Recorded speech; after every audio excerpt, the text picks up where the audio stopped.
You won't believe what happened the very first day I moved into my grandfather's old lake cabin. The air smelled of pine, the water shimmered like glass under the sun, and I was finally breathing a little freedom after years of city life. I parked my truck, hopped out, and started unloading boxes, thinking it would be a quiet and peaceful start to my new life here. But before I could even carry the first box inside, trouble showed up. A woman came storming across the gravel path like she owned not just the street but the entire lake itself. She wore oversized sunglasses that made her look like she was ready to interrogate me, clutched a clipboard in one hand, and had that unmistakable energy, you know, the kind of person who just radiates drama before even opening their mouth. And she didn't disappoint. She didn't introduce herself, didn't even give me a second to adjust. Her very first words were, "This is a private HOA community, and you're required to join immediately." No hello, no neighborly smile, just a demand as if she was some sheriff patrolling her territory. I froze for a moment, confused. My cabin sat on land that had been in my family for generations, long before her so-called HOA was ever formed. My grandfather had built the dock with his own hands, my father had brought me here to fish as a kid, and I had every legal deed and document proving this land was mine. I calmly told her, "Ma'am, I'm not part of your HOA. This cabin isn't even within your neighborhood boundaries. I own this property free and clear." You'd think that would end the conversation. But oh no, this woman wasn't going to let facts stop her. She crossed her arms and narrowed her eyes. "Everyone around here follows our rules. You'll pay dues like the rest of us, or you won't like what happens next."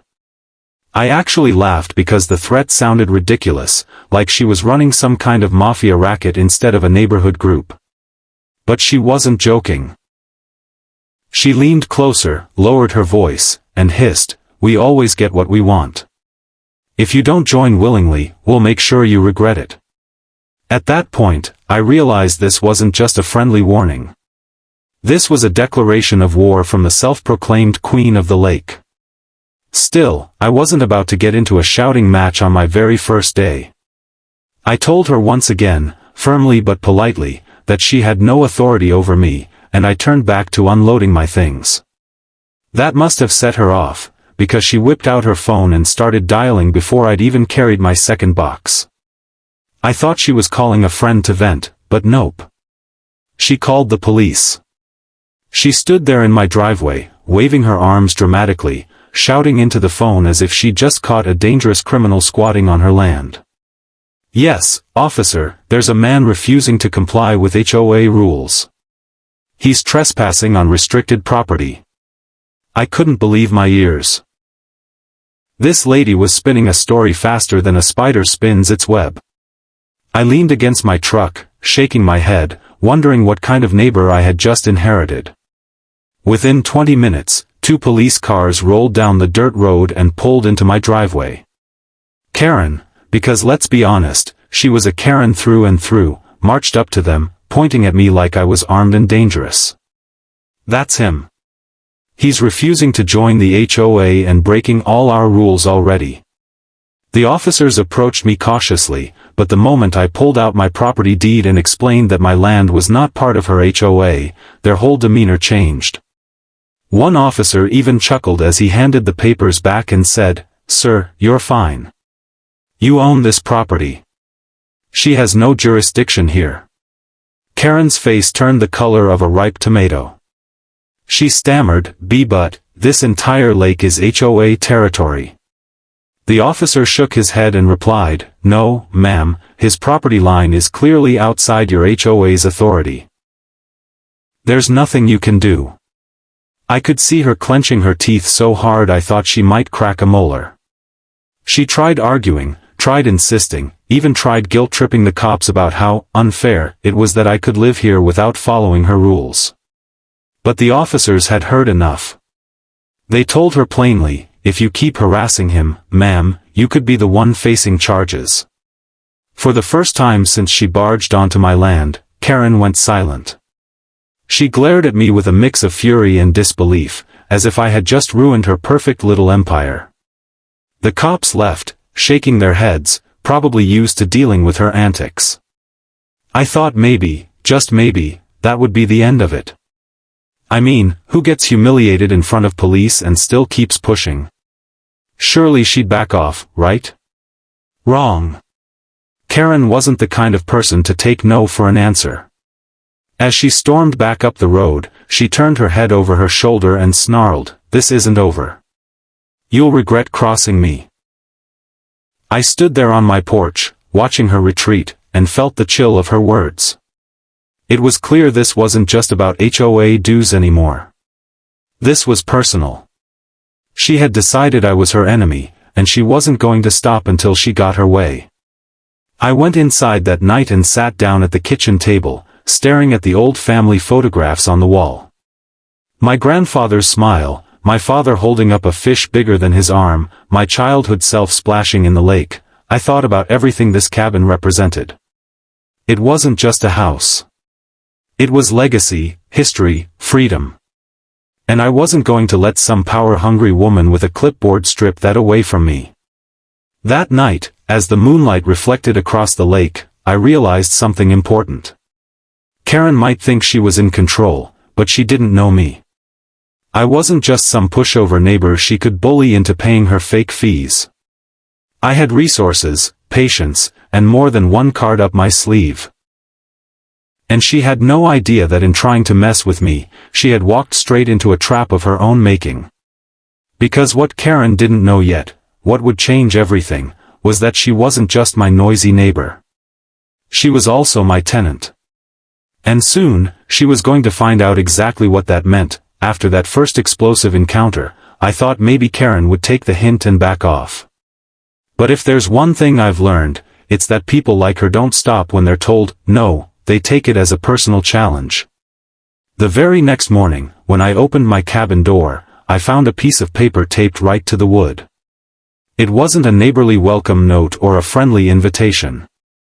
No, it was a letter written in all caps, with bold words like mandatory fees, community compliance, and failure to pay will result in penalties. She had even signed it with HOA President, as if she was some kind of government authority. I couldn't help but laugh out loud, standing there in my pajamas, holding this ridiculous piece of paper. The nerve of this woman. She thought she could slap a fine on me like I was some teenager who parked in the wrong spot. I crumpled it up and tossed it in the trash, figuring that was the best way to send a message. But that was only round one. By the afternoon, when I returned from a quick trip to town for groceries, her car was blocking half my driveway. A shiny SUV parked diagonally across the gravel, making it nearly impossible for me to pull in. She was standing beside it, arms crossed, watching me like a hawk. As soon as I stepped out of my truck, she launched into a speech about how my dock violated community safety codes, and how my fence didn't meet aesthetic standards. I tried to stay calm, reminding her again that I wasn't part of her HOA. She smirked and said, "Everyone around here follows our rules eventually. You'll either pay up or you'll wish you had." That smug tone made my blood boil. But instead of arguing, I simply pulled out my phone and snapped a photo of her car blocking my driveway. "What are you doing?" she barked. I said, "Documenting. You keep this up, and the sheriff will be getting a copy of this." Her eyes flickered with just a trace of fear before she quickly climbed into her SUV and drove off. I thought maybe, just maybe, that would shut her down. But nope. That was just day one of her campaign. Over the next several days, it was like she had made me her personal project.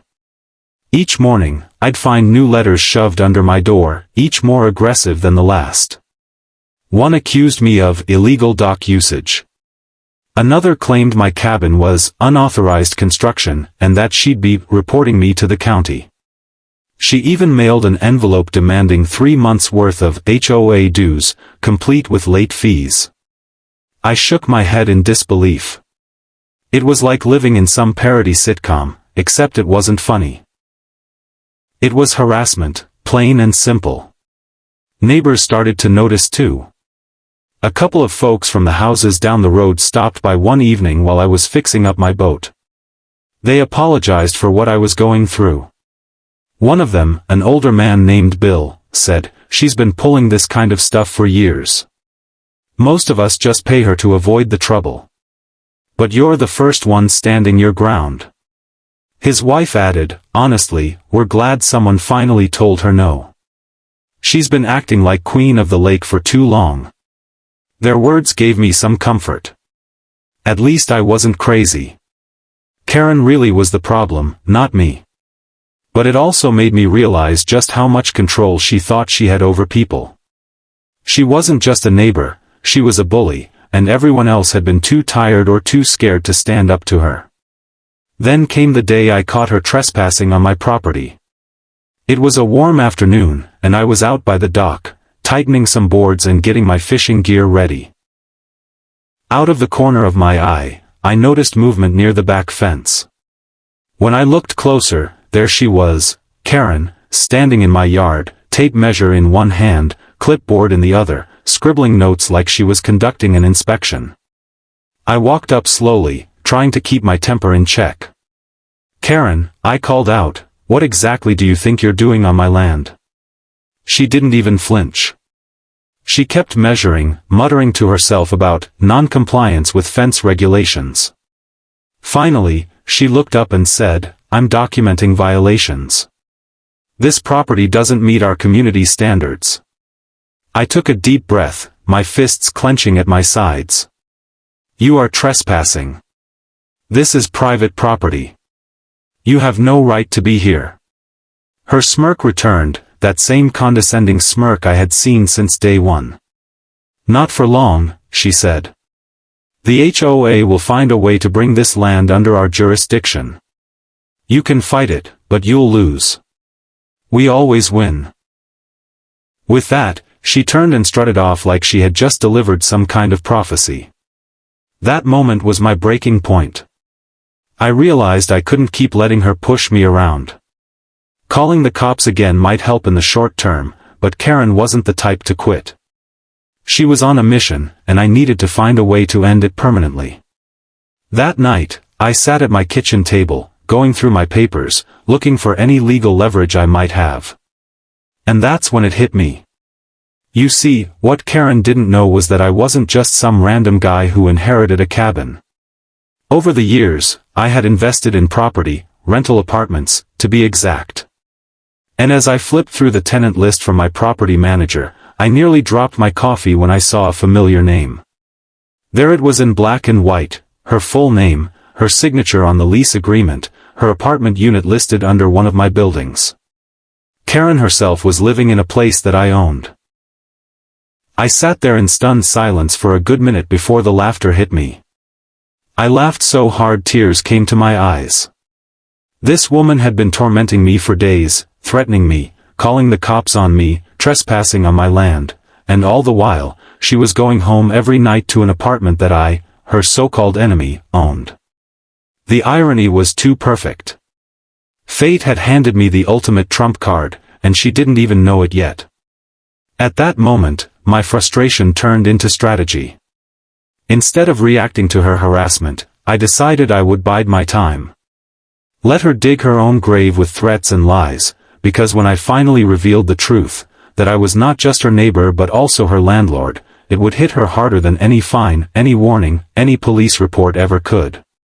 And something told me that once she knew who really held the power, this war she started would end very differently than she expected. That's when I realized. Karen thought she was playing chess, moving her pawns across the board, but I had been holding the queen all along. And soon, I was going to show her exactly what game she'd been playing. The day I finally decided to reveal my secret started out just like any other, with Karen making a scene on my property. I had just sat down on the porch with a cup of coffee when I saw her marching down the gravel road, clipboard in hand, her sunglasses perched high on her nose like she was ready to deliver a court order. She didn't even bother with a fake smile. She went straight into her usual routine, pointing at my dock and rattling off some nonsense about how it was not compliant with HOA water safety standards. Then she accused me of having illegal outdoor lighting because I strung a few lanterns along the porch. I didn't even argue this time. I just let her rant, sipping my coffee in silence. When she finally paused to catch her breath, I asked one simple question: "Karen, do you ever get tired of this?" That seemed to throw her off for a second, but then she snapped back, "I'm doing my duty as HOA president. People like you think they can get away with breaking rules, but I don't tolerate it. You're going to pay dues whether you like it or not." That was the moment I decided it was time. I set my coffee down, pulled my phone out of my pocket, and opened up the digital file my property manager had sent me. I scrolled until her name appeared, big and bold, next to her lease information. I stood up, walked down the steps, and held the phone right in front of her face. "Karen," I said calmly, "you might want to reconsider how you're treating me." She frowned, confused, before her eyes scanned the screen. At first, she didn't understand what she was looking at, but then the recognition hit her. Her own name, her signature, the apartment address she went home to every night, all of it listed under my ownership. Her jaw literally dropped. She blinked several times, trying to process what she was seeing, and stammered, "Wait, this has to be some kind of mistake. That can't be real." "Oh, it's real," I replied, my voice steady. "You live in a building I own. That lease you signed? It's with my property company. Which means that every single month, when you pay rent, you're paying it to me." Her face drained of color. She opened her mouth, closed it, then opened it again like a fish out of water. For once, the queen of HOA drama had no words. "So let me get this straight," I continued. "You've been harassing me, trespassing on my land, calling the cops on me, all while living under a roof I provide? That doesn't sound very smart, does it?" Her voice cracked when she finally managed to say, You wouldn't dare use this against me." I raised an eyebrow. "Wouldn't I? Karen, I don't even have to. The law is already on my side. But here's the thing, I don't like playing games. I moved out here for peace, not for war with an HOA president who thinks she runs the world. So I'll make you a deal. You stop harassing me, stop spreading lies, and leave me alone, and I won't take action. But if you keep this up, I'll have no choice but to terminate your lease. And then you'll be the one looking for a new place to live." I don't think I'll ever forget the look on her face in that moment. It was like watching a balloon deflate in slow motion. All the arrogance, all the superiority, all the fake authority just drained away, leaving nothing but fear and embarrassment. She tried to cover it up with anger, hissing, "You can't do that. I'll sue you." I chuckled. "On what grounds? That your landlord won't tolerate harassment? Good luck with that." She glared at me, shaking slightly, then spun around and stormed off, muttering under her breath. The power shift was immediate. Over the next few days, the constant letters stopped appearing. My driveway was clear. No more cops showed up at my cabin. It was almost eerie how quiet things became. But word travels fast in small communities, and it didn't take long before the neighbors learned the truth. One by one, people started dropping by, some bringing pies, others just offering a handshake, all of them thanking me. "She's been terrorizing us for years," one neighbor confided. "We were too afraid to fight back. You finally put her in her place." Another neighbor added, "I've never seen her so quiet. It's like you clipped her wings." I started noticing changes in her behavior too. When she passed me on the road, she'd avoid eye contact, keeping her head down. When I was out fishing, she'd walk by without saying a word, no clipboard, no sunglasses, no fake authority. It was almost as if she was trying to make herself invisible. The woman who once strutted around like a queen now acted like a tenant walking on eggshells around her landlord. And honestly, I didn't even have to lift a finger. All I did was show her the truth. The power she thought she had over me was an illusion, and the real authority was in my hands all along. But here's the part that made it even sweeter. I never actually used my power as her landlord to punish her. I didn't raise her rent, didn't evict her, didn't make her life harder. I could have, but I didn't. Because the truth was, I didn't need to.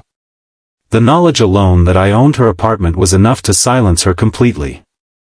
Every time she wrote that rent check, she was reminded of who she was really dealing with. Every month, when she paid her dues, it wasn't to her beloved HOA, it was to me. That was the ultimate irony. Still, there were moments when I caught her watching me from a distance, as if she was plotting some kind of comeback. But each time our eyes met, she quickly turned away, her confidence shattered. She knew deep down that she couldn't win this battle anymore. And if she tried, she'd only end up digging herself into a deeper hole. For me, it was more than just a personal victory. It was proof that bullies like her only have as much power as people are willing to give them. For years, she had controlled the neighborhood through intimidation and manipulation. But the moment someone stood up to her with facts, with law, with truth, her empire crumbled. I realized then that she wasn't strong, she was just loud. And once her voice was silenced, everyone else could finally breathe again. The best part came about a week later when I overheard two neighbors talking at the general store.